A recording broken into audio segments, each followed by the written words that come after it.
Welcome to the Red Chair Podcast, a bite-sized podcast for associations and nonprofits covering the latest trends and issues facing association leaders. This episode discusses the role of associations and their leaders in creating inclusive cultures. With me today is Jennifer Brown and Amy Williams. Jennifer, can you give us a quick intro? Sure. Thanks for having me. I'm Jennifer Brown. I have been in the diversity, equity, and inclusion space with a consulting company that I started 15 years ago. And I am also an author of 2 books on inclusive leadership and a podcaster of a podcast called The Will to Change. And I'm very passionate about building inclusive workplaces where all of us can thrive. Awesome. Thanks. And Amy? I'm Amy Williams. I'm AH's VP of Sales and Consulting, and I lead our new business and sales efforts. Definitely not the expert Jennifer is when it comes to DE&I, but we have been doing a lot of learning and research over the last few months to start helping our clients with their DE&I strategies. So excited to be here. Thank you for being here. All right, Jennifer, I'm going to throw you the first question. In the past year, society has really demanded an awareness of DEI from organizations of all kinds. How do leaders set the tone internally and externally for this? So much has changed in the last year, you're right. But the seeds of all of this have been percolating for a long time. I know because I've been in the work for so long. You know, we have really fundamentally been, many of us who identify in certain diversity identities, all kinds of identities, have been laboring to bring our full selves to work. But doing so in a workplace not built by and for all of us. So the workplace and, the way that it's constructed and the policies and practices and procedures and leadership, there's so much that needs to be, I think, adjusted to really resonate with and support all kinds of talent. But instead, many of us have been covering our identities in the workplace and certain things we can't hide, but that are apparent about us that trigger bias and stereotypes and microaggressions, and to a point where I think, we many of us have opted out, either physically or emotionally opted out of the workplace, which feels every day like it's some place that makes it difficult to bring our full selves. And so this past year, much truth has been revealed and shared about this dynamic, and many leaders have questioned, I think, what we've done before and how it didn't work, even though we maybe thought it was working. And I'm working now with many companies to say, okay, we understand we need to go deeper. We need to really mean this when we say we want to build an inclusive workplace. And then what's getting in the way for all of our talent to thrive and perform and reach their potential and really find a home here. And there's just a lot that we have to adjust that is very, very overdue and has needed to be fixed for bias for a very, very long time. So it's been a watershed year, I think, for equity in particular. And I don't see any signs of it slowing down. I think the momentum that has been created is only continuing. So, Amy, associations are leaders both in their industries and in their memberships. What role do they play as communities, representatives of industries and employers in creating and sustaining DEI efforts across the organization? Well, I think associations have been an important force in meeting the world challenges over the last 100 years. According to the American Society of Association Executives, 1 in 3 Americans are involved in an association. That could be as employees, as members, or as volunteers. So I think associations have the opportunity to drive change like no other segment. So I think there's a lot of things that associations can be doing, and it seems a little daunting when you look at it. But as employers, obviously they can do things to be more inclusive for their own employees. They can be looking at it as an organizational level when they look at their mission, vision, and strategies. On their volunteer and board level, are they being inclusive? Through their programming, there's a lot to be done in looking at their conferences and events, their advocacy efforts, their marketing and communication efforts, with their vendors and suppliers. There's a lot to be done. Mm-hmm. So associations really have an opportunity to make a big change in this space, I think. Okay, this question is for both of you. How can associations and leaders look inward to self-identify and address inclusive shortcomings? Amy, did you want to start? Sure, I can go first. I think that starts with kind of looking inward and gathering the information on what they're doing.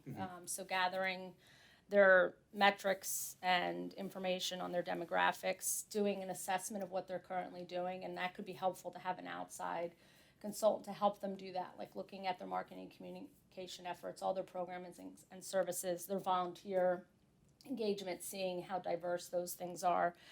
There's also opportunities for benchmarking themselves. The American Society of Association Executives has an association inclusion index that associations can purchase, and they can benchmark themselves against their peers. So I think that's a great way to start.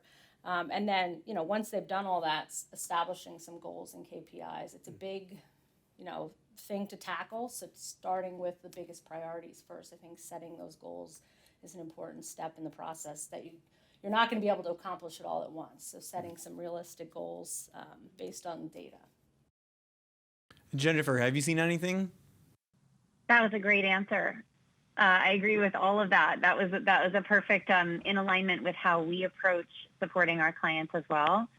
To go a little deeper on some of those great points. The philosophy of it is, do our demographics mirror the world that we serve? And so oftentimes when I encounter leadership in certain segments, it doesn't reflect the diversifying world, the external landscape, or the incoming talent as we hire, right? And so who are we serving? Who are our stakeholders? Who are we looking to attract?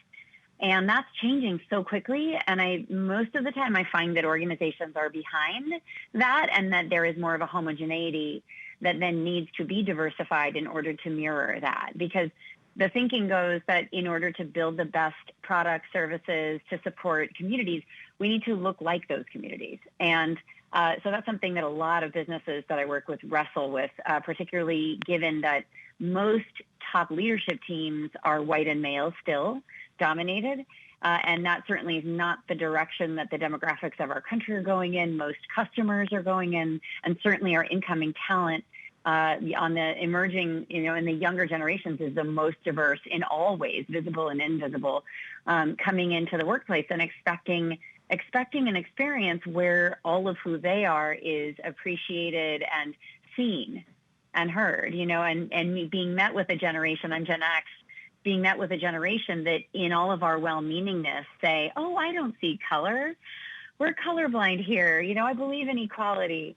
What we really need to understand is now the way we talk about differences is we want those differences to be seen and not denied and not swept under the rug and not minimized, but actually valued and sought after as kind of the juice that's going to enable any organization to really meet the moment now and in the future. All right, so this question is going to go out to both of you again. How can leaders committed to DEI manage change aversion among the rank and file who don't share the vision of the new programs, committees, board, etc., created in an effort to promote DEI across the organization? Well, I think first it's kind of finding out what the reason is to why they're resisting change.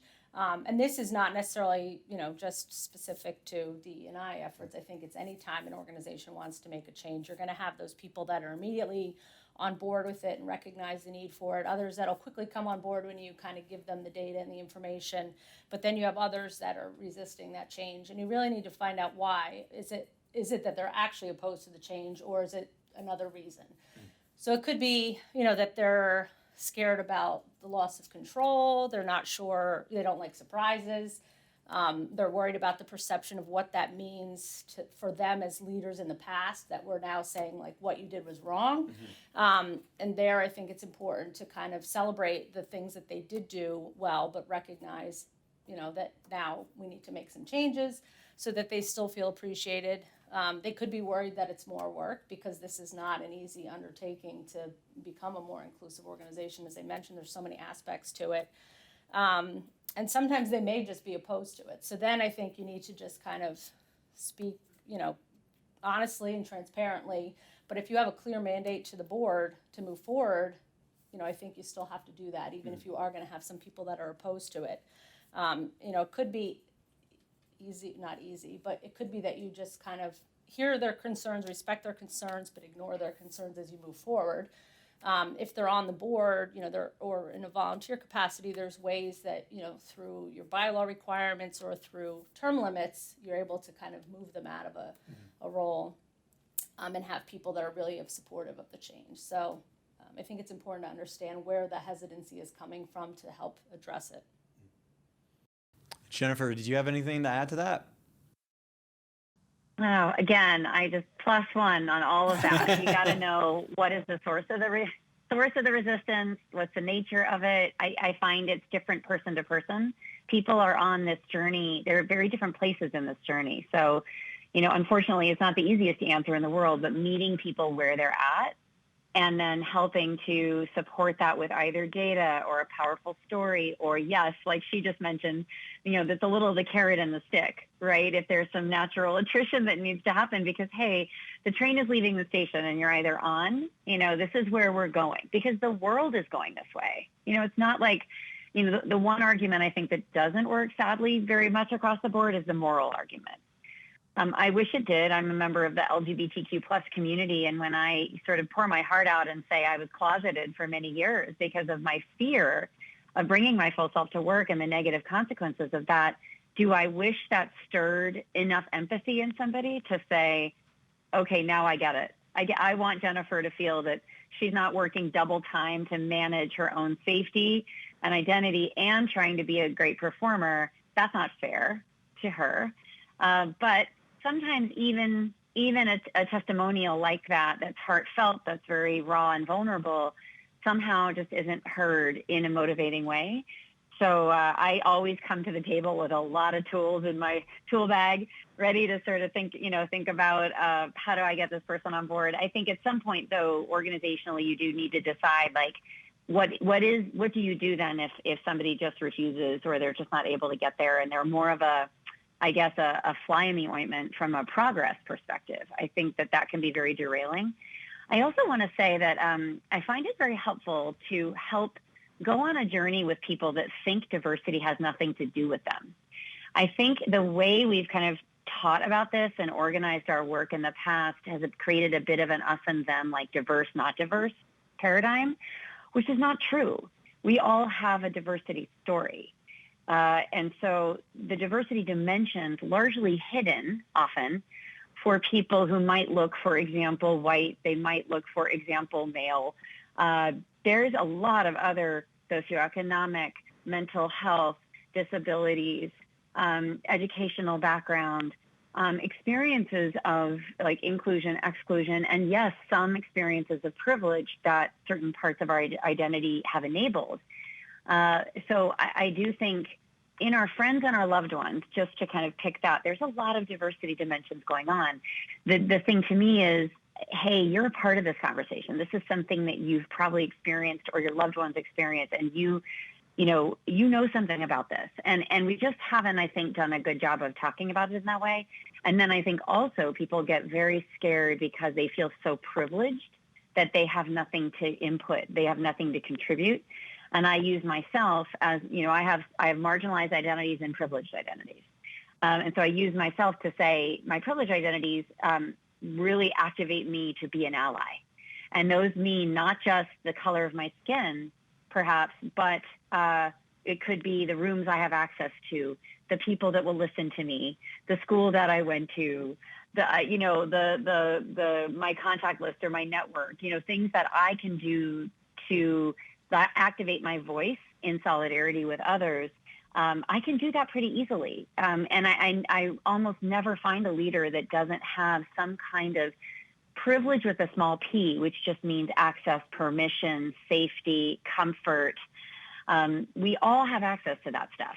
So I do think also we've got to kind of redefine the way that privilege has been weaponized and actually say, no, this is part of what being an ally really means. And it's something you can do right away. And it's very practical. It's very concrete. And I would argue it comes with very little risk for a lot of us that sit in a privileged identity or place. For us to activate this is something we can do tomorrow. All right, so what's next for corporate social justice programs or DEI in the workforce and in associations? Amy?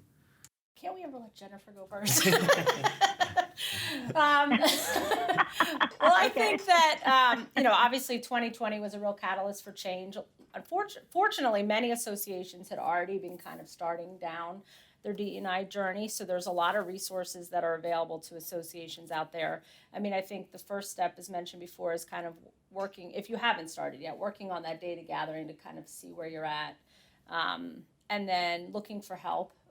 It's a lot to tackle for an association, especially, you have limited staff and volunteer resources. So engaging a consultant can be really helpful. And then setting some realistic, smart goals and strategies that you can work towards. There are a lot of resources out there. I mean, I've been, as I said, doing a lot of research over the last few months, and there's so much out there. I think the American Society of Association Executives has some good resources. They're actually coming out with a new study in the next couple months that they've been working on for several years that will be, about D&I efforts in associations. So I think, there's a lot of resources out there for associations to leverage to get themselves started on this if they haven't already. Do you have anything to add, Jennifer? Yeah, you asked what's next. I would say, so all of that is great. Those are the structural pieces that you just outlined. And more and more, I think, smaller organizations are starting to develop full-scale strategies around this. So it used to be we only worked with large companies with big budgets and, a history or many years of track record. But now I'm seeing DEI leadership positions being created in all kinds of sizes of entities. It's surprising and it's wonderful. So I love that it's even in an organization of 30 people or 50 people or 100 people, there could be a diversity inclusion committee, that is empowered to work on the strategy and hold the institution accountable. And so there's a lot of ways you can get to this, even with very few people. You just have to get a little creative with it. I would say what's next on a thematic perspective is that the need now is to go beyond what we call performative support of DEI. And I'll just give examples. In the past, we have had cultural celebrations, right? Special days, or Pride Month in June, or Black History Month, in the early, late winter. What we're speaking about now is, can we go deeper and do more meaningful equity work around every 365 days a year? Because, we in the LGBTQ community say, I'm in the community not just during June. I'm here all the time, and I need allyship all the time. I want people to be thinking about multiple identities that are represented in our workplace all the time. I mean, that is the muscle we need to build in our leadership. And then we need to have an intersectional lens on that, which means that the LGBTQ community isn't just white. It's not just cisgender. It's not just a certain socioeconomic class or background. But there's intersectionality, there's diversity within the diversity. So a more mature lens on this would mean that come June, we're able to, as I say, walk and chew gum at the same time. We're able to have these intersecting conversations about intersectional identity that honestly, has always been there.